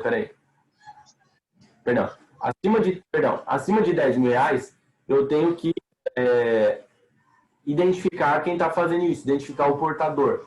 E 50 mil reais para cima, em espécie, independente de ser suspeito ou não, eu tenho que obrigatoriamente informar o COAF. De 10 mil a 49.999,99 fica opcional. Se eu entender que é uma transação em espécie que não é suspeita, não vou informar. Ah, uma relojaria que recebe muito dinheiro em espécie, 30 mil depositou. Se eu conheço a pessoa, sei que é idônea, sei que o dinheiro veio de uma origem ilícita, não vou informar. Ah, 51 mil depósitos em espécie. Independentemente de eu conhecer a pessoa, de eu ter amizade, de eu saber que ela é uma pessoa correta com as coisas dela, eu vou ter que informar o COAF. Antes era 100 mil, atualmente é 50 mil esse valor. Transações sempre em espécie, pessoal. Lembrem-se disso, tá? Não confundam. Porque a transação que é eletrônica, TED, transferências, daí já está informado automaticamente. Olha lá. Convenção de Viena, o nomezinho. É uma convenção contra o tráfico ilícito de entorpecentes e substâncias psicotrópicas, né? Ou seja, substância que deixa doidão. Então, vocês vão lembrar como aqui, ó. Salsichas Viena me deixa entorpecido, me deixa doidão. Que é aquela salsichinha de boteco, né, azedinha. Salsicha Viena me deixa entorpecido. Convenção de Viena. Pessoal, para quem vai fazer CPA 20, tá? Tem que ter esse conceito de finanças pessoais, orçamento pessoal e familiar, né? O que é o conceito de receita, despesas, investimentos, dívidas. Para CPA 10 não precisa isso, tá? Então, CPA 20, só grave esse conceito aqui com vocês, CPA 10 não precisa. O que na prática é o que vocês já devem usar no dia a dia de vocês aí para controle próprio também. E como que eu calculo um patrimônio líquido? Eu pego tudo que é ativo. O que é ativo? É o valor de todos os bens e direitos a receber pelo valor de mercado, né? O que eu tenho que vai me gerar um retorno. E passivo são todas as obrigações, dívidas que eu tenho que cumprir, formais e informais. Então, patrimônio líquido, eu pego meus bens e direitos e diminuo das minhas obrigações. Eu chego no meu patrimônio líquido. Grau de endividamento patrimonial. Pego minhas dívidas, divido pelos meus bens, chego nesse grau de endividamento patrimonial. Grau de comprometimento mensal. Pego minhas parcelas, mais a minha renda, dividido pela minha renda mensal, é o meu grau de comprometimento aí da minha renda. Pessoal, aí eu vou fazer o seguinte, fazer só essa parte aqui, porque o nariz está meio ruim, aí eu vou fechar nessa parte aqui das heurísticas. E ao longo do dia, por favor, vão treinando, vão mandar mensagem no grupo, vão perguntando, vão movimentando. Que aí eu vou respondendo vocês, a gente vai treinando e mantendo esse ritmo para quem vai fazer prova segunda e para quem vai fazer prova ao longo dessa próxima semana, tá? O que são as heurísticas, né? As heurísticas, elas estão dentro do quadro das finanças comportamentais. O que significa isso? Daniel Kahneman, ele trouxe uma teoria lá em 2002 que as pessoas elas não agem com a sua razão na totalidade na hora dela tomar as decisões financeiras, né? Markowitz, ele tinha essa teoria do investidor racional. Henry Markowitz, né? Vocês vão ouvir falar muito desse nome desse cara ainda. E para ele, as pessoas levavam em consideração todos os fatores, né, e decidiam racionalmente. Só que Daniel Kahneman veio e falou que não. E explicou isso, né? Que as pessoas elas têm vieses comportamentais. Quais são eles? Primeiro deles é a disponibilidade. O viés da disponibilidade é eu pegar o quê? É eu pegar uma informação recente que está disponível, que apareceu na mídia, e tomar as minhas decisões da perspectiva financeira com base nessas informações, nesses episódios. Por exemplo, o que aconteceu recentemente aí? Teve a explosão no Líbano. Vai ter, enfim, o que teve aí também de relevante recentemente? Queimadas no Pantanal, queimadas no Brasil inteiro. Eu usar dessas informações, desses episódios recentes, e isso aí influenciar na minha decisão, influenciar naquilo que eu vou decidir, comprar ou vender, tá? E aí a gente já vai para outro, representatividade. O que é representatividade? Também eu usar um episódio, só que ao invés de usar um episódio que é recente, que está fresco na memória, eu vou usar um episódio que é representativo para mim. Coisa boa. Oi? Vou usar um episódio que é representativo para mim. Por exemplo, assim, meu pai morreu de acidente de avião. Então, por causa disso, eu não invisto em companhias aéreas. Ou seja, eu estou usando da representatividade. Eu estou pegando algo que aconteceu já há algum tempo e que até hoje é representativo para mim, entendeu? Então, é um evento que foi marcante na minha vida. Diferente da disponibilidade, que é sempre algo que está mais recente, que está mais fresco, né? Algo que aconteceu recentemente. Aversão à perda. A aversão à perda, pessoal, ela está dizendo aqui que quando o investidor ele mantém posições perdedoras, né? E ele se desfaz rapidamente de posições vencedoras, de posições ganhadoras. O que move mais a pessoa? É a vontade de ganhar ou o medo de perder? O medo de perder dela, ela move muito mais do que necessariamente ali o desejo dela ganhar, tá? Então, assim, ele comprou uma ação que a 10 e ela tá a 4, caiu essa ação. E ele tá segurando ela na mão ali porque ele acha que ela vai fazer um movimento de voltar e vai voltar a subir novamente. E às vezes isso daí, ela vai continuar só caindo. Ou seja, ele tá mantendo uma posição perdedora. No caso aqui, se ele vendesse ela, ele ia fazer um prejuízo de R$6, mas pelo menos ele já ia se desfazer daquela ação da mão dele, ou seja, ia tirar aquela batata quente. Só que na aversão à perda ele segura isso. E vamos imaginar que fosse um movimento inverso, de 10 ela fosse para 12. E aí ela estava numa projeção de alta, mas aí o que ele faz? Ele, achando que ela não vai continuar subindo, ela já vai lá e já vende. Ou seja, ele se desfez de uma posição vencedora, entendeu? E a ancoragem, pessoal, é quando eu estabeleço um patamar que eu só vou vender, por exemplo, eu comprei Oi a R$20 lá atrás. E aí eu só comprei Oi, por exemplo, a R$15. E hoje ela está esse valor que está bem baixo, um pouquinho, R$2, se não me engano. E aí eu tenho aquilo ali na minha cabeça. Falo, eu só vou vender quando ela voltar para R$15 de novo. Ou seja, eu ancorei. Eu estabeleci um patamar, um valor para que ela volte. Diferente da aversão à perda, na aversão à perda eu acredito que ela vai voltar a subir. Por isso que eu estou segurando, eu estou confiante. Mas na ancoragem não, eu estabeleço, eu defino qual que é o valor que ele vai chegar para eu vender, entendeu? E aí a gente tem o frame. O que é o frame? É o efeito da estruturação. Como a informação é apresentada, é demonstrada, ela influencia na decisão da pessoa. É o que eu falei para vocês. Vocês têm 90% de chance de passar, vai para cima, vocês vão conseguir. É uma mensagem positiva. E se eu chego e falo aqui, 10% de chance de vocês ir lá e reprovar, hein? Ir lá e perder, fracassar. Olha, 10% aí é um número... É a mesma informação, 90%, 10%. Só que a maneira com que ela é apresentada e a maneira com que ela é construída, ela influencia a pessoa na hora dela decidir, entendeu? Por exemplo, essa semana me ligaram para fazer uma pesquisa de política. E aí, só que antes de fazer essa pesquisa, eles fazem um monte de perguntas socioeconômicas, né? Que é para saber se você está dentro do perfil. Ou seja, eles estão selecionando pessoas de um determinado grupo com tendência de votar num determinado movimento para responder essa pesquisa. Logo, o resultado dessa pesquisa vai ser tendenciado também para um lado ou para outro, entendeu? Então, o frame é isso, é a maneira como que você apresenta essa informação, como que você traz esses dados, ela vai influenciar na hora da decisão, tá?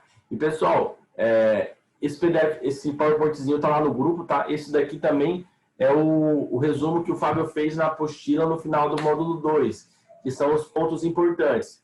Então, galera, para quem vai fazer a prova ainda daqui a um tempo maior, esses módulos aqui eu já bati na tecla, eu já falei e falo de novo para vocês. Eles são importantes que, assim, vocês têm que gabaritar. Módulo 1, módulo 2, módulo 3, que é onde vocês vão servir de base para, se errar questões lá nos módulos mais difíceis, vocês têm uma gordura aqui que segura a certificação de vocês. Então, não negligenciem o módulo 1, módulo 2. Né? A Bruna trouxe ontem para a gente na conversa. Putz, perdeu questão no módulo fácil, perdeu questão num tema fácil. Gente, não percam questão em módulo fácil, tá? Não percam questão em temas assim que é meio que obrigação de vocês saberem, tá? Se for chegar no módulo de fundo de investimento, de ações, errar debêntures, tudo bem, dá para perdoar. Mas essas coisas que a gente viu aqui do comecinho até agora, isso aqui, ó, tem que estar consolidado na cabeça de vocês, tá bem? Tem que estar assim, ó, enraizado, tá bom? Então, quem vai fazer a prova com um pouco mais de folga, cara, rever, volta, fixe isso aqui mesmo com qualidade, tá? Não deixa passar e aí avança. Quem vai fazer a prova já segunda-feira, então é só mesmo dar uma revisada básica nisso aqui e focar na parte mais difícil, para garantir ali, tá bom? Eu vou precisar encerrar mesmo um pouquinho mais cedo, porque o nariz, ele tá incomodando bem aqui, senão iria tocar até as 11, mas igual eu falei para vocês, eu vou acompanhando vocês ao longo do dia. Ao longo do dia eu vou acompanhando vocês e vamos pegando firme aqui, vamos manter esse ritmo, tá? E aí amanhã a gente tem novamente. Quem puder fazer amanhã, vem fazer amanhã de novo. E aí eu vou tomar um chazinho, tomar algumas coisas aqui para ver se dá uma revigorada, uma melhorada aí na respiração. Tá bom? Ok. Bom almoço para vocês. Bom sábado, curtindo a família. Mas à medida que for tendo tempo, vai fazendo um simuladozinho, vai lendo a apostila, vai vendo a coisinha, tá? Vai fazendo essa intercalada aí. Valeu, gente. Melhora. Peraí. Deixa eu fazer meu story. Sou blogueirinho.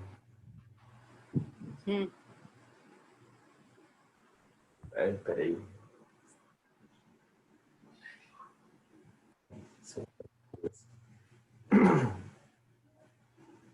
Bom dia, pessoal. Vamos lá. Sabadão chegando aqui. Firme e forte, mulherada no comando. Gurizada deu perdido hoje de novo. Mas vamos lá. Firme e foco na certificação. Valeu, gente. Valeu. Até mais, gente. Bom descanso para vocês. Tchau.